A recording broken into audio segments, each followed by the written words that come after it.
El principio hermético de correspondencia nos dice que como es arriba, es abajo, como es adentro, es afuera. Y afirma que esto se presenta en los planos físico, mental y espiritual.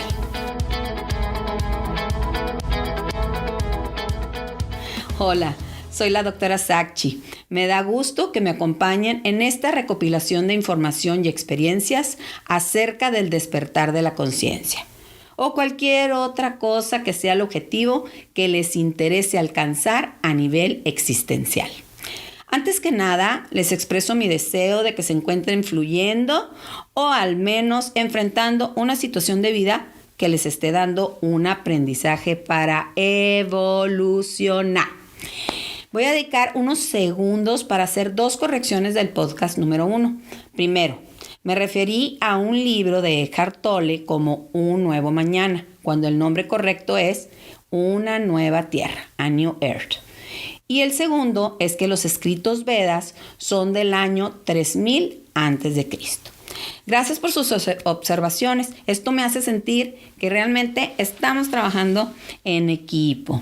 Bueno, ¿y qué tal les fue con las sugerencias del podcast 1? ¿Eligieron su objetivo existencial? ¿Lo repitieron intensamente? ¿O qué tal la meditación? ¿Encontraron alguna a su gusto? 10 minutos cada día. En caso de que hayan visto la película 222, me imagino que ya tienen más claro de qué se trata el ver patrones que se repiten en diferentes áreas de la vida. Precisamente en este podcast vamos a continuar relacionando patrones y para iniciar en ello quiero comentarles acerca del principio hermético de correspondencia. No se me asusten con el nombrecito, está muy fácil y lo vivimos a diario. Todo inicia con Hermes Trismegisto, que significa el 3 veces grande, que se cree existió en Egipto tal vez por los años 2500 o 2000 antes de Cristo, ya que dicen que era de la raza de Abraham, el Abraham bíblico, o sea, como que eran de la camada en los mismos tiempos, estuvieron viviendo. Hermes Trismegisto es mencionado principalmente en la literatura llamada de lo oculto, que la verdad eso se ve muy antiguo, porque en estas épocas ya nada es oculto, pero bueno. Lo oculto entonces se refería en esa época y se refiere incluso actualmente a las prácticas como la magia, la percepción extrasensorial. Por ejemplo, fíjense, la astrología, y ahora todo el mundo nos andamos haciendo la carta astral hasta en el internet. Espiritismo, adivinación y todo ese rollo, pero sobre todo también la alquimia. La alquimia era como la química de nuestros días. Se basaba en el estudio y la experimentación de los metales y los elementos que se conocían en la antigüedad y en la Edad Media y en esos tiempos. Sin embargo, para los hermetistas o seguidores de Hermes y para algunos otros enfoques filosóficos, hazte cuenta que la alquimia era como un lenguaje de códigos o mensajes que usaban figuras y símbolos que les permitían lograr un orden y equilibrio tanto en lo físico como en lo mental y lo espiritual. ¿Qué tal? Más actualmente, Hanegraaff, en su edición del 2005 de su Diccionario de Sabiduría y Esoterismo Occidental, nos cuenta que los estudiosos de aquella época decían que, así como muchas otras filosofías y religiones, el hermetismo también estaba basado en la llamada teología antigua. La teología es el estudio de Dios, viene de las raíces griegas, teos, Dios, y logos, estudio. Entonces Hanegraaff nos comenta también en su libro que esta teología antigua afirma que solo existe una y verdadera teología, en la que se basan todas las religiones, todas las creencias, todos los mitos, todas las sectas, todos los cultos, y que fue dada esta teología antigua tal cual por Dios al hombre en la antigüedad. ¿Qué tal? Ahora, Hermes, pues es considerado el sabio o padre de la alquimia. Incluso algunos pensadores de esa época le atribuyeron a Hermes estudios importantes de esta práctica, como la llamada tabla de esmeralda o tabla esmeralda, que la verdad no voy a explicar qué es, pero sí les voy a decir que esa tabla o escrito fue traducida al inglés por el mismísimo Isaac Newton. Así es, Newton, el que describió la gravedad y las leyes de la física clásica que rigen hasta nuestros días y que fueron causa de muchos reprobados en la secundaria y en la preparatoria. Bueno, pues ese Newton, así de listo, inteligente y científico, tradujo personalmente al inglés ese documento que se cree escribió Hermes. ¿Qué tal?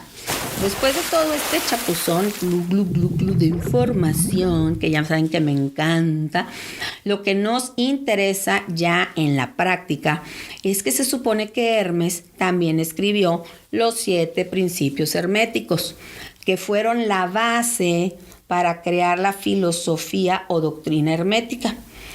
Bueno, y digo se supone porque ya desde aquella época se decía que las cosas eran escritas por alguien famoso, aunque no fueran escritas por él, con tal de que el escrito tuviera fuerza y popularidad y probablemente tuviera muchos likes. La filosofía del hermetismo, además de todo eso oculto que ya les platiqué, se basaba en conocer a Dios y alcanzar su sabiduría mediante la piedad y la contemplación. Y bueno, diríamos, yo me pregunto, ¿y qué es la contemplación? Bueno, es otra manera de meditar o de hacer oración o de concentrarse en el aquí y en el ahora para conectarse con la unidad, Dios, la conciencia, la creatividad humana o como quieran llamarle, ya sabemos.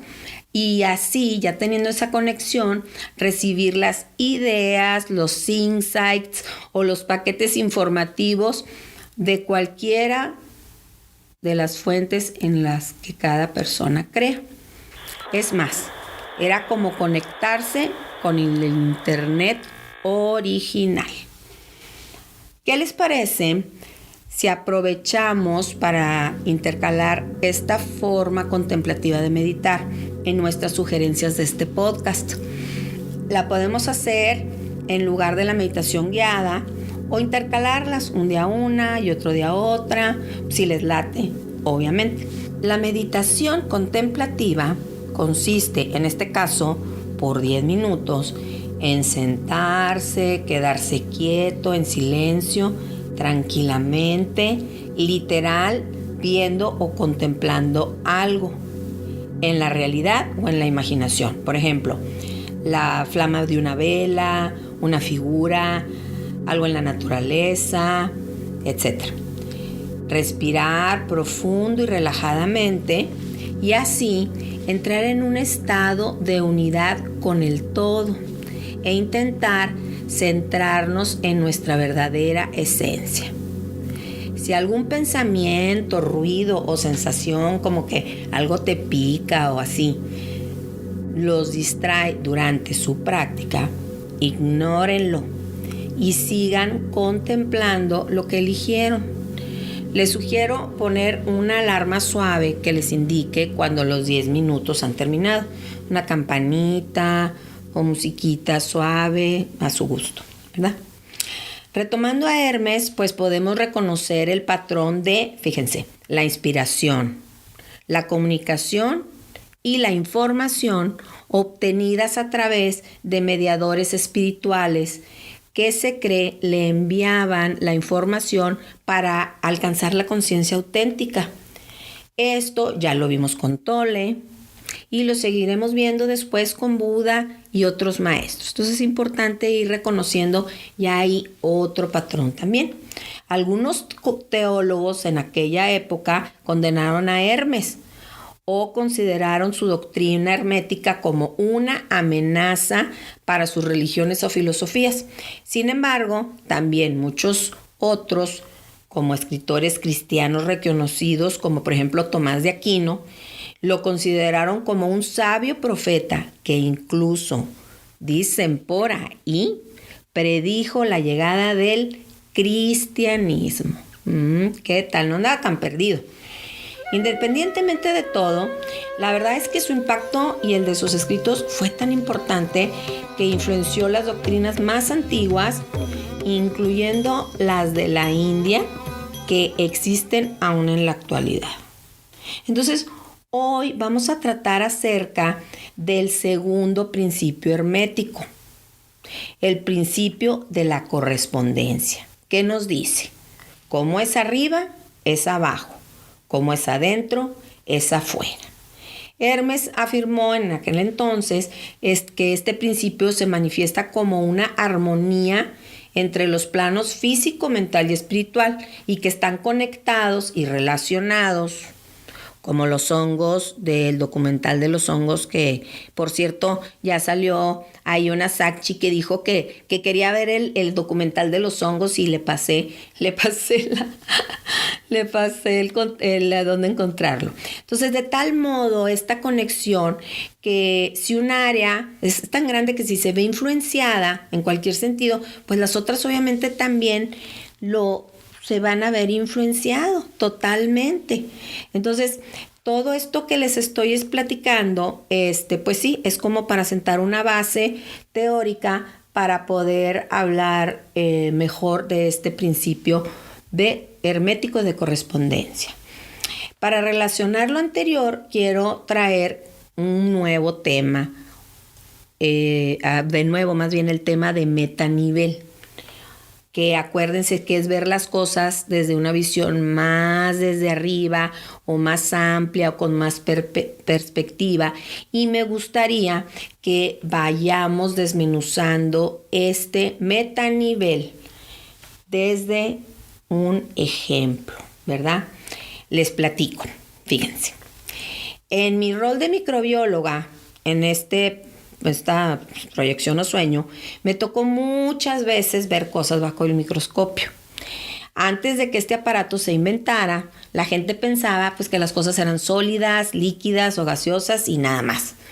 Quiero imaginarme yo cuando el inventor del microscopio, Zacharias Janssen, que por cierto me lo cambiaron porque yo pensaba que era Leeuwenhoek, pero ya que estuve actualizando información, pues es Zacharias Janssen, lo utilizó por primera vez y se dio cuenta de que algo que tal vez parecía inanimado o uniforme, realmente estaba formado por unidades más pequeñas e incluso pudiera ser con movimiento. También, pues nerd al fin, adoro pensar, por ejemplo, no sé, en la sorpresa de Robert Koch en 1882, cuando pudo ver a la bacteria de la tuberculosis, que aunque no fue el primer microorganismo que se observó en un microscopio, pues sí fue un descubrimiento que marcó un momento histórico. En 1908, ya el químico y matemático John Dalton había descrito su sospecha de la existencia de los átomos. Y entonces Dalton decía que eran las partículas más pequeñas. Sin embargo, fue hasta la invención del microscopio de barrido con el que los átomos pudieron observarse. Entonces ya Dalton pues ya no le tocó verlos. Pero él dijo, ahí están. Nada más que él dijo que no se dividían, que ya no tenían partes más chiquitas. Entonces, a lo que voy con todo lo anterior es que no pudo él hacer una comprobación, lo que llamamos empírica, o no lo pudo demostrar científicamente. Las cosas que observamos a simple vista están formadas por moléculas, estas por átomos. Los átomos que pues Dalton creía que ya no tenían divisiones, resulta que ahora sabemos que están formadas por partículas más pequeñas, como protones, neutrones y electrones. Por cierto, los electrones siempre han sido mis consentidos. Es más, yo soy un electrón en la proyección y punto. Y actualmente ya está comprobado que los neutrones y los protones tienen en su estructura entidades pequeñas llamadas quarks. Yo me quisiera llamar Quark, pero me llamo Sakchi. Está padre el nombre. Y así, siguiendo el mismo patrón, imaginar o soñar, observar, experimentar o crear cómo llegar y finalmente alcanzar y comprobar, lo cual es un procedimiento conocido como método científico. Nosotros lo resumimos, por ejemplo, en observar, experimentar y observar. Y por medio de ese método científico, pues nos podemos ir integrando y llegar a la ahora muy popular física cuántica. Fíjense que pues estuve ahí investigando y echándome mi chapuzón y de una manera muy práctica en su libro Verdades y Mentiras de la Física Cuántica, del doctor en Ciencias Físicas y por cierto de origen latino, es español, Carlos Sabin, nos presenta al doctor Schrödinger como uno de los padres de esta ciencia, ya que junto con otros colegas y sus teorías y cálculos matemáticos permitió una mejor comprensión de lo que sucede en el mundo subatómico, o sea, en el mundo más pequeño que los átomos. Ay, me encantó. Mucha gente andamos alborotados con la física cuántica y así como antes, le poníamos ecológico y ya todo el mundo se interesaba. Ahora le ponemos cuántico y todo el mundo se interesa. Sin embargo, el doctor Sabin nos describe cómo la física cuántica solo se aplica en sistemas, haz de cuenta, de muy pocas partículas. Hasta ahorita, diría yo, que van a seguir investigando. Por ejemplo, sistemas de átomos, electrones, fotones, que son partículas, por ejemplo, de luz, o en sistemas un poquito más grandes, pero que se tienen que estar en condiciones como que muy especiales, como a un montón de grados bajo cero, ¿verdad? Ahora, también el doctor Sabin nos habla de las computadoras cuánticas que están creando. Y que de seguro ya las han de tener listas. Bueno, pues estas computadoras cuánticas, que también se mencionan en muchos otros autores y científicos, serán capaces de hacer predicciones y cálculos no logrados hasta ahorita ni por las computadoras que hay ahorita, ni por los seres humanos. ¿Qué hay más allá de esas partículas cuánticas? Pues se habla también de los campos cuánticos. Bueno, no de los campos cuánticos, más bien se habla de la teoría de los campos cuánticos. Sin embargo, la verdad es que ahí andan ya los científicos en la proyección o Matrix, haciendo sus producciones, sus predicciones matemáticas y realizando sus experimentos.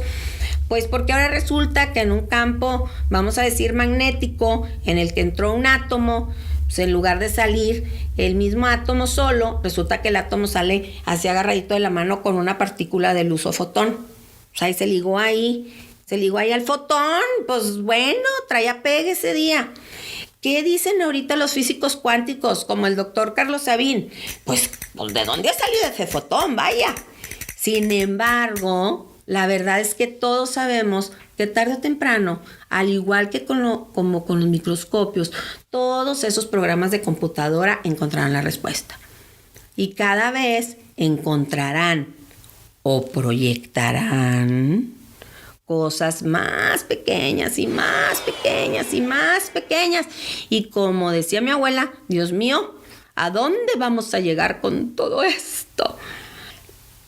Lo realmente interesante es que todas esas cosas que predicen en la física cuántica con matemáticas y estadísticas tienen un patrón de correspondencia con los mensajes que los místicos e iluminados han recibido con experiencias y coincidencias. Y ese patrón es que no se han comprobado científicamente. Y aún más interesante, que tal vez solo las estamos proyectando. Para mí, son una proyección. Muy interesante, por cierto. ¿Será la proyección o Maya el Netflix de la conciencia, verdad? En tal caso, pues también podemos preguntarle a Elon Musk, alias Tesla, que nos cuente más acerca de su idea de que vivimos en una simulación, ¿sí?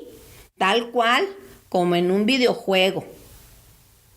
Si es videojuego, yo pido ser la gurú que puede volar, ¿eh? Ese yo ya lo pedí.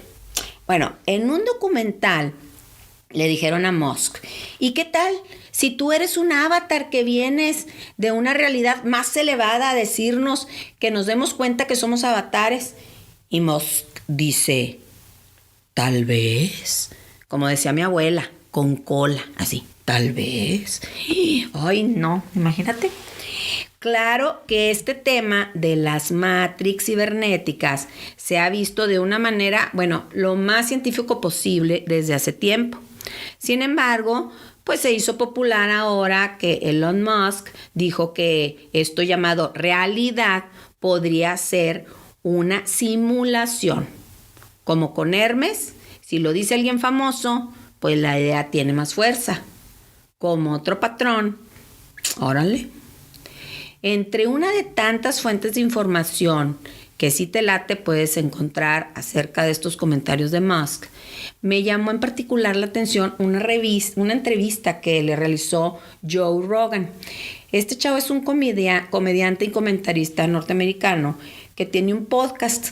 En él entrevistó a Musk y volvió a comentar acerca de que existe la posibilidad de que esta realidad sea una simulación, refiriéndose a una simulación cibernética o un programa de computadora. O sea, literalmente un juego del Xbox. Lo que más llamó mi atención en esa entrevista es que también se habló del tema de los cyborgs. Ay, lo dije muy, wow. El cual sería en esencia un sistema máquina-hombre. Oye, van a decir, si ya sabemos todo el mundo lo que son los cyborgs, Sakshi, o sea, bueno, pues en el que estos mecanismos de control, o sea, la parte humana, son modificados desde afuera por medicamentos, dispositivos, sabrá Dios qué más, que lo regulen para que pueda vivir en un entorno pues diferente al normal o con condiciones así, no sé, sin oxígeno, no qué sé yo, ¿no? Fíjate, y ante ese comentario que hizo Joe, Musk comentó que ya somos cyborgs. Simplemente al usar el celular nos volvemos, según él, según Musk, más inteligentes o con una mejor posibilidad de usar nuestra inteligencia. Pues cuando escuché eso, recordé unas palabras de Albert Einstein, que de hecho salieron así mucho de repente como meme, y creo que hasta hay camisetas, que textual dijo: temo el día en que la tecnología sobrepase nuestra humanidad. El mundo solo tendrá una generación de idiotas. ¿Qué tal la proyección o sueño, Está interesante, ¿no? Otro detalle que me llamó la atención de esa entrevista es que Joe mencionó que si ya las máquinas pues harían todo el trabajo, incluso el intelectual, y pensarían que pues ya suman y restan y todo, ya nadie sabemos ni dividir, ni multiplicar, ni nada, y menos raíz cuadrada. Mejor que un ser humano, pues tal vez lo logren las computadoras cuánticas, entonces ya los humanos quedaríamos pues como unos costales o monigotes ahí inútiles. Y dije, momento, eso pasaría si tú estás identificado con tu cuerpo o tu mente, pero no con tu verdadera esencia que fluye, a mi parecer muy personal, libre en el infinito y la eternidad. De hecho, hay quienes proponen que toda esta proyección no es más que un hermoso y fluido campo de energía, de ondas, interacciones y patrones, pero ¿qué creen? Eso aún no se comprueba científicamente. Sin embargo, tal vez este sería un oportuno momento para aplicar el comentario, dedicarlo del podcast 1 y darnos permiso de ser tocados por la divinidad, de tal manera que podamos imaginarlo e incluso proyectar ese campo energético. O tal vez podamos hacer silencio y meditar contemplativamente, y entonces la respuesta, si es que nos late, tal vez nos llegue de lo divino. Bueno, esto es lo que yo les quería comentar como información. Ahora quiero hacerles algunas sugerencias basadas en este podcast. La primera sugerencia se llama ejercicio 2. En el otro podcast hicimos lo que fue el ejercicio 1. Bueno, pues aquí vamos a hacer el ejercicio 2. Y consiste en buscar señales de comunicación de la fuente u origen con la proyección. No le apagues, espérate. Comunicación de la fuente u origen con la proyección o realidad. Por ejemplo, mensajes de los filósofos contemporáneos. Julieta Venegas. Eres para mí. Me lo dicho el viento, eres para mí. La sombra que pasa, la luz que me abraza, tus ojos mirándome. Ahí está. La sombra que pasa, viene la luz y me abraza. Otro filósofo contemporáneo, Timbiriche. Tú y yo somos uno mismo. Imágenes, aromas, palabras, ciclos y más. Esa sería la primera sugerencia. La segunda sugerencia, obviamente, y siempre va a ser meditar. Continuar meditando 10 minutos diarios. Podemos cambiar de guiada a contemplativa o alternar ambas. Por cierto, ya en mi plataforma de YouTube están 2 meditaciones guiadas mías de 10 minutos, por si les late oírlas. No me vayan a novatear y a criticar, a sacar la garra y va a decir, por favor, las hice hace mucho tiempo, sean buenos sakchis, 0 juicios, ¿ok? La tercera sugerencia, pues ver una película. En este caso es la película Galaxy Quest o Héroes fuera de órbita. Sale este chavo, el que hace la voz de Buzz Lightyear de Toy Story, Tim Allen. Sale este chavo Tim Allen, sale Alan Rickman, el que hace el papel de Severus Snape en la saga de Harry Potter. Y muy jovencito, Sam Rockwell, él se sacó un Oscar como mejor actor de reparto en la película 3 anuncios por un crimen. Esta película de Galaxy Quest o Héroes fuera de órbita, desde ahorita les digo, es una película de 1999, literal del siglo pasado. Está acartonada, con antiguos efectos especiales. Yo los invito a que la vean y se la imaginen como una obra de teatro de su escuela. El objetivo es, con humor y aventura, ver cómo a veces podemos confundir con realidad algo que no lo es. Por favor, recuerden dejarme comentarios o dudas en mi Instagram. Para los que no lo han checado, quiero decirles que todos los días posteo datos del podcast de esta semana, así como sugerencias, ideas, preguntas y más. Les comento que a partir de la próxima semana y gracias a sus sugerencias, el podcast saldrá todos los miércoles con duración de aproximadamente media hora. En el siguiente llamado podcast número 2, como es arriba, es abajo, segunda parte, retomaremos el principio de correspondencia.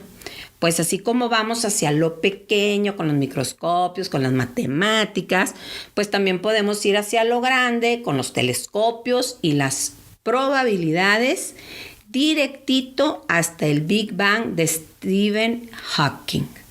Y seguiremos encontrando patrones que lo relacionan con las necesidades espirituales y religiosas. Gracias a todos por escucharme y recuerden, soy la doctora Sakchi y sé que volveremos a encontrarnos.